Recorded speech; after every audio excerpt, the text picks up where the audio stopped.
नमस्कार, आपका अखबार के YouTube चैनल पर आपका स्वागत है। मैं हूं प्रदीप सिंह।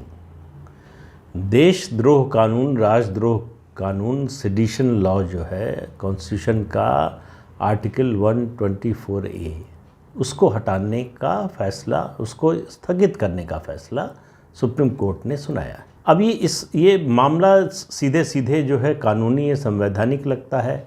इसमें कोई दूसरी चीज़ नज़र नहीं आती। अगर सतही तौर पर देखें, अंदर से देखें तो सवाल ये है कि इस कानून के खिलाफ ये पिटीशन आया क्यों। ये कानून अंग्रेज़ों का बनाया हुआ है। उसके बाद संविधान बना हमारा। संविधान में ये नहीं कहा गया कि इस कानून की ज़रूरत अब नहीं रह गई है, आज़ादी मिल गई है। अंग्रेज़ों ने जो है ये स्वतंत्रता आंदोलन के सिपाहियों को परेशान करने के लिए, उनको प्रताड़ित करने के लिए बनाया था। हमने संविधान को अपना लिया, तब भी ऐसा कुछ नहीं कहा गया। 1962 में केदारनाथ सिंह वर्सेस बिहार गवर्नमेंट का एक केस आया सुप्रीम कोर्ट में। वो कॉन्स्टिट्यूशन बेंच को गया, 5 जजों की बेंच, और इसमें इसकी कॉन्स्टिट्यूशनल वैलिडिटी को चैलेंज किया गया। 1962 का जो जजमेंट है सुप्रीम कोर्ट का, वो ये कहता है कि इसमें असंवैधानिक कुछ नहीं है, इस कानून को सही ठहराया गया। 1962 से 2022 60 साल तक किसी को याद नहीं आया कि ये कानून अंग्रेज़ों का बनाया हुआ है। किसी को याद नहीं आया कि इस कानून से लोगों के फंडामेंटल राइट्स का हनन हो रहा है, चाहे फ्रीडम ऑफ एक्सप्रेशन हो, राइट टू लाइफ हो, और दूसरे फंडामेंटल राइट्स हो। उनके बारे में कहा जा रहा है कि ये कानून इन फंडामेंटल राइट्स का उल्लंघन करता है, हनन करता है। सुप्रीम कोर्ट के इस फैसले के बाद कानून मंत्री किरण रिजिजू ने एक बयान दिया। उन्होंने कहा कि सुप्रीम कोर्ट को अपनी लक्ष्मण रेखा नहीं पार करनी चाहिए। संविधान ने तीनों अंगों के लिए अलग अलग सीमाएं बनाई हुई हैं, जुडिशरी, एग्जीक्यूटिव और लेजिस्लेचर। उनको अपनी सीमा में काम करना चाहिए, ये संविधान कहता है। उस पर बड़ी तल्ख टिप्पणी आई पी चिदम्बरम की। उन्होंने कहा कानून मंत्री को ये कहने का हक ही नहीं है। अब आप सुनिए, और जो भी कानून, उन्होंने कहा उनको कॉन्स्टिट्यूशन का आर्टिकल 13A पढ़ना चाहिए, जिसमें साफ साफ लिखा है कि संविधान बनने से पहले जो भी कानून बना है, अगर वो संविधान की मान्यताओं के अनुरूप नहीं है तो उसे न तो स्टैट्यूट पर रखने का अधिकार है और उसे रद्द कर दिया जाना चाहिए। बिल्कुल ठीक कह रहे हैं। जो उन्होंने आर्टिकल 13A की बात कही वो बिल्कुल ठीक बात है। लेकिन चिदम्बरम साहब इतने लंबे समय तक आप मंत्री रहे, गृह मंत्री भी रहे, तब आपको क्यों नहीं याद आया? और ये कानून नॉन कॉग्निजेबल ऑफेंस था 1973 तक, 1973 तक। इंदिरा गांधी प्रधानमंत्री थी उस समय, उन्होंने CRPC में चेंज किया और इस 24A को कॉग्निजेबल ऑफेंस बना दिया, संज्ञेय अपराध बना दिया। तब आप कहाँ थे? तब आपकी पार्टी कहाँ थी? तब ये फ्रीडम ऑफ स्पीच के जो पुरोधा हैं वो लोग कहाँ थे? तब क्या लोगों के जो संविधान से मिले हुए मौलिक अधिकार हैं उनका हनन नहीं हो रहा था?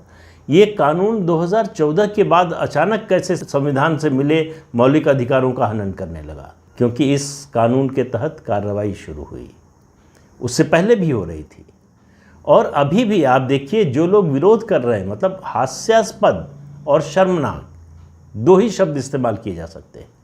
जो विरोध करने वाले हैं, इस कॉन्स्टिट्यूशनल प्रोविज़न को चैलेंज करने वालों के वकील हैं कपिल सिब्बल, कांग्रेस के नेता। और इसमें पिटिशनर्स जो हैं, वो उनके अलावा जिन लोगों ने इसमें पार्टी बनना या फिर जो है इससे अपने को संबद्ध करने का इरादा जाहिर किया, वो सब वही लोग हैं जो मोदी और बीजेपी के घोर विरोधी हैं, नफरत करने वाले हैं।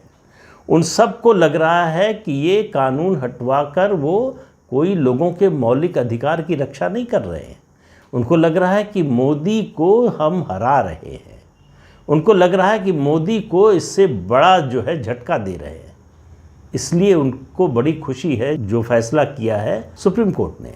अब उस फैसले पर भी आता हूँ, लेकिन उससे पहले आप देखिए कि अभी, पुरानी बात छोड़ दीजिए, अभी और पिछले महीने की ही बात है, और अभी 2 हफ्ते के अंदर की बात है। जब नवनीत राणा और रवि राणा पर देशद्रोह का आरोप लगाया गया, एफआईआर फाइल की गई, उनको गिरफ्तार किया गया। किस लिए? कि उन्होंने घोषणा की थी कि वो मुख्यमंत्री उद्धव ठाकरे के घर के बाहर हनुमान चालीसा का पाठ करेंगे। सिर्फ घोषणा की थी, उसके अलावा कुछ नहीं किया था। उनको उनके घर से गिरफ्तार कर लिया गया। जो लोग इसको देशद्रोह मानते हैं वो बड़े बड़े देशद्रोह के मामलों में जो फंसे हैं उनका बचाव करना चाहते हैं। 135 करोड़ की आबादी, 1.35 बिलियन की आबादी में कुल केस जो है सेडिशन के इस 124A में वो है 800। तर्क ये दिया जा रहा है कि इसके तहत आप देखिए कि कन्विक्शन का रेट बहुत कम है। बिल्कुल सही बात है। तो फिर क्या ये आधार बना दिया जाए हर कानून के लिए कि कन्विक्शन का रेट अगर कम होगा तो उस कानून को ख़त्म कर दिया जाएगा? कन्विक्शन का कानून के अच्छे या बुरे होने से कोई संबंध नहीं। कन्विक्शन का रेट तय होता है इन्वेस्टिगेशन से। इन्वेस्टिगेटिंग एजेंसी ने किस तरह से सबूत जुटाए और उनको किस तरह से उसके पक्ष में साक्ष्य अदालत में पेश किए, इस पर निर्भर करता है। इस बात पर निर्भर नहीं करता कि ये कानून अच्छा है या बुरा है। तो इस हिसाब से तो देश के आधे से ज़्यादा कानूनों को रद्द कर देना चाहिए। रेप के केस में आप कन्विक्शन रेट देखिए, दहेज प्रताड़ना और दहेज हत्या के मामले में देखिए, ऐसे बीसियों कानून हैं जिनमें आप देखिए कन्विक्शन रेट बहुत ही ख़राब है। कन्विक्शन रेट ख़राब है इसलिए कि हमारी इन्वेस्टिगेटिंग एजेंसीज़ की इनएफिशिएंसी है। कन्विक्शन रेट कम है इसलिए कि अदालतों में लंबे समय तक मुकदमा चलता है। जो गवाह हैं वो ऊब जाते हैं, कई मामलों में तो उनकी मृत्यु भी हो जाती है, तो गवाही ही नहीं हो पाती है। गवाह बाद में मुकर जाते हैं, तोड़ लिए जाते हैं, इसलिए कन्विक्शन नहीं होता। इसलिए नहीं कन्विक्शन का रेट कम है कि ये कानून ख़राब है। तो ये तर्क जो लोग दे रहे हैं वो दरअसल आग से खेल रहे हैं। फिर तो बहुत से कानूनों को रद्द करना पड़ेगा क्योंकि उनमें भी कन्विक्शन रेट बहुत कम है। कानून है देश की एकता और अखंडता को बचाने के लिए, देश की सुरक्षा के लिए। उस कानून को रद्द करने की पैरवी सिर्फ इसलिए की जा रही है कि इससे मोदी को नुकसान पहुंचा सकते हैं। ये उनको एहसास है कि इससे मोदी को नुकसान होगा। वरना मुझे बताइए कि ये कानून आज़ादी के पहले से है। आज तक 70, 74, 75 सालों में किसी को याद नहीं आया, सुप्रीम कोर्ट सहित किसी को याद नहीं आया कि ये मौलिक अधिकारों का उल्लंघन करने वाला कानून है। फिर अगर ये मौलिक अधिकारों का उल्लंघन कर रहा था तो उसके पहले इसको क्यों नहीं रद्द किया गया? क्या वजह थी कि जब 1973 में सीआरपीसी में संशोधन हुआ और इसको कॉग्निजेबल ऑफेंस बनाया गया तब लोग चुप रहे? उसके बाद भी इसको चैलेंज नहीं किया गया कि इसको कॉग्निजेबल ऑफेंस नहीं बनाया जाना चाहिए। बात कुल ये है कि अब ऐसे लोगों के खिलाफ कार्रवाई होना शुरू हो गई है जिनकी देश विरोधी हरकतों, उनके बयानों, उनके कामों को इग्नोर किया जाता था। उसको इग्नोर करना इस सरकार ने बंद कर दिया है।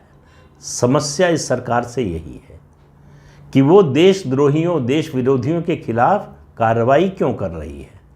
उन्हें उतनी ही छूट देनी चाहिए जितनी आम नागरिक को है, उतनी ही छूट आतंकवादी को होनी चाहिए, उतनी ही छूट देशद्रोही को होनी चाहिए, उतनी ही छूट देश को बेचने वाले को होनी चाहिए। तो इस तरह की छूट मांगी जा रही है और दी जा रही है। अब सुप्रीम कोर्ट के फैसले को देखिए आप। सुप्रीम कोर्ट ने क्या किया है? सरकार ने कहा, एफिडेविट देकर कहा कि हम इस पर पुनर्विचार करना चाहते हैं, इस कानून के बारे में इसको रिव्यू करेंगे। तब तक के लिए आप ये व्यवस्था कीजिए कि सुपरिटेंडेंट ऑफ पुलिस, एसपी या उससे ऊपर का कोई अधिकारी ये इस बात की पड़ताल करेगा कि इस मामले में 124A लगना चाहिए या नहीं। तो तभी जो है इस मामले में केस दर्ज होगा। लेकिन सुप्रीम कोर्ट ने मानने से इनकार कर दिया। सुप्रीम कोर्ट ने कहा कि सरकार जब तक रिव्यू कर रही है, रिवीजन कर रही है, यानी जुलाई तक का समय दिया, शायद 15 जुलाई तक का समय दिया कि तब तक 3-3.5 महीने में सरकार जब तक रिव्यू कर रही है तब तक ये कानून स्थगित रहेगा। ये सुप्रीम कोर्ट ने सुप्रीम कोर्ट के इतिहास में दूसरी बार ऐसा किया है। पहली बार किया 3 कृषि कानूनों को लेकर, जब उनको स्थगित करने की घोषणा की। ये दोनों फैसले सुप्रीम कोर्ट के अधिकार क्षेत्र के बाहर हैं। सुप्रीम कोर्ट में पिटीशन क्या था? पिटिशनर्स जो गए थे उसमें एक आर्मी के रिटायर्ड मेजर जनरल हैं और एक जर्नलिस्ट हैं, दोनों गए थे। उन जो मूल पिटिशनर हैं उनका ये कहना था कि ये कानून लोगों के संवैधानिक अधिकार का उल्लंघन करता है, इसलिए इसको रद्द कर दिया जाना चाहिए। सुप्रीम कोर्ट को क्या करना था कि उसको परखना था इसको संविधान की कसौटी पर और बताना था कि ये कानून सही है या गलत है। गलत है तो उसको फैसला देना था कि इसको रद्द किया जाना चाहिए या हम रद्द कर रहे हैं, या फिर जो है अगर सही है तो उसको कहना चाहिए था कि इस कानून में कोई संवैधानिक अड़चन नहीं है। लेकिन दोनों काम नहीं किए सुप्रीम कोर्ट ने। सुप्रीम कोर्ट ने कानून को स्थगित करने का फैसला किया। कानून को स्थगित करने का फैसला सिर्फ सरकार कर सकती है। सुप्रीम कोर्ट को ये अधिकार नहीं है कि किसी कानून की कॉन्स्टिट्यूशनल वैलिडिटी को जांचे बिना उसे रद्द या स्थगित करने का आदेश दे। कानून लागू नहीं होगा या नहीं होगा, कानून बनने के बाद वो लागू होगा कि नहीं होगा, ये सरकार का, एग्जीक्यूटिव का फैसला है। कानून बनाना पार्लियामेंट का, लेजिस्लेचर का फैसला है। और कानून संविधान सम्मत है या नहीं ये तय करना सुप्रीम कोर्ट का काम है। लेकिन सुप्रीम कोर्ट एग्जीक्यूटिव का काम कर रही है। इसीलिए कानून मंत्री किरण रिजिजू ने कहा कि सुप्रीम कोर्ट का सम्मान करते हैं लेकिन उनको अपनी लक्ष्मण रेखा नहीं लांघनी चाहिए। आजकल बहुत जुडिशरी में एक बड़ा शौक सा आ गया है कि वो एग्जीक्यूटिव के अधिकारों को हड़पने की कोशिश होती है कि जो काम एग्जीक्यूटिव का है या जो काम लेजिस्लेचर का है उसमें दखल देने का।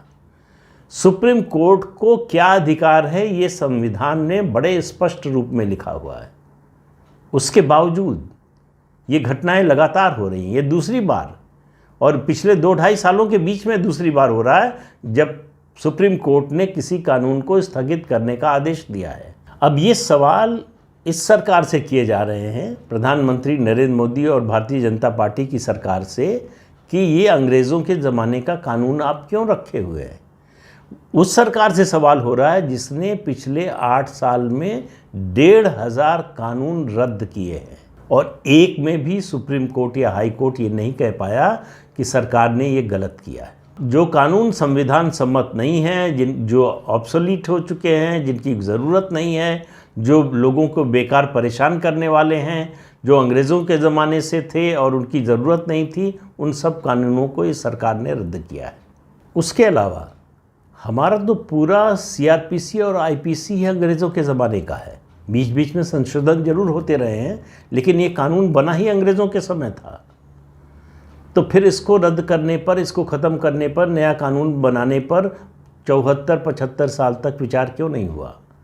दरअसल ये 124A ये जो सेडिशन का कानून है, इसके ज़रिए इस सरकार को कमज़ोर करने की, इस सरकार के हाथ पांव बांधने की कोशिश है कि वो देशद्रोहियों, देश विरोधियों, देश के खिलाफ काम करने वालों के खिलाफ सख्त एक्शन न ले सके। वरना इसके अलावा और कोई कारण नहीं है। अपने फैसले में चीफ जस्टिस NV रमना ने कहा, उन्होंने कहा कि भाई इस अदालत को देश की सुरक्षा, एकता, अखंडता और लोगों का जो मौलिक अधिकार है, फ्रीडम ऑफ स्पीच है और राइट टू लाइफ है, उसके बीच में एक संतुलन स्थापित करना होगा। तो वो संतुलन अभी कहाँ है? ये 3.5 महीने वो संतुलन कहाँ रहेगा? जिन 800 लोगों के खिलाफ ये कानून के तहत मुकदमे दर्ज हैं उनको तो रिहाई मिल जाएगी। उनमें से कितने ऐसे लोग होंगे जिन्होंने देश के विरुद्ध काम किया होगा, देश की सुरक्षा से समझौता किया होगा, उन सबको आपने बाहर निकलने का मौका दे दिया। आप अगर स्थगित भी कर रहे थे तो इतना तो कर ही सकते थे कि जिन पर मुकदमा चल रहा है वो इस कानून का रिवीजन पूरा होने तक चलता रहेगा। वो भी नहीं किया। आपने जो आरोपी हैं उनको राहत दी है और सरकार को राहत देने से मना कर दिया। ये अजीब सा रवैया हो गया है अदालतों का। जज लोग बड़े सेंसिटिव होते हैं, ख़ासतौर से CJI कई बार कह चुके हैं कि सोशल मीडिया में जो उनके खिलाफ और दूसरे जजों के खिलाफ टिप्पणियां आती हैं उससे वो बड़े आहत होते हैं। लेकिन न्यायाधीश महोदय, आपको अपने और अपने साथियों की कार्यशैली के बारे में भी सोचना होगा। उनकी जो टिप्पणियां आती हैं वो राजनीतिक टिप्पणियां होती हैं, वो किसी एक्टिविस्ट की टिप्पणी जैसी लगती हैं। उनको रोकने के लिए आप क्या कर रहे हैं? जो लोगों को जल्दी न्याय मिले इसके लिए आप क्या कर रहे हैं? मुकदमे सालों साल लंबित न रहें इसके लिए आप क्या कर रहे हैं? 100-200 रुपए के लिए अगर कोई व्यक्ति 15 साल, 20 साल, 22 साल जेल में रहता है और 8 से 10 करोड़ का घोटाले का आरोपी, उसको अगर अदालत में जज कहते हैं कि ये इतना बड़ा घोटाला नहीं है, तो ये कैसे आप कह सकते हैं कानून की नज़र में सब बराबर है? तो ये सेडिशन का जो कानून है, इसके जरिए इस सरकार के हाथ बांधने की कोशिश हो रही है। जुलाई में क्या होगा पता नहीं, सरकार रिवीजन के बाद क्या प्रस्ताव लेकर आएगी पता नहीं, लेकिन अभी ये कोशिश है और मोदी विरोधी अपनी इस कोशिश में फ़िलहाल कामयाब होते हुए दिख रहे हैं। हालांकि सरकार ने ऐसा नहीं है कि घुटने टेक दिए हैं, हार मान ली है। सरकार मुझे नहीं लगता कि इस कानून को ख़त्म करने जा रही है। उसको मालूम है कि इस कानून को ख़त्म करने का नतीजा क्या होगा, इसलिए मुझे पूरी उम्मीद है कि ये कानून ख़त्म नहीं होगा। इसमें कुछ संशोधन के साथ अपने प्रस्ताव लेकर केंद्र सरकार आएगी, लेकिन उसका पता तो जुलाई में ही चलेगा, तो तब तक इंतज़ार करना पड़ेगा। आज के अंक में इतना ही है, अगले अंक में फिर मिलेंगे किसी नए मुद्दे के साथ। तब तक के लिए इजाज़त दीजिए। आपसे अनुरोध है कि ये चैनल देखिए, शेयर कीजिए, लाइक कीजिए और सब्सक्राइब ज़रूर कीजिए। नमस्कार।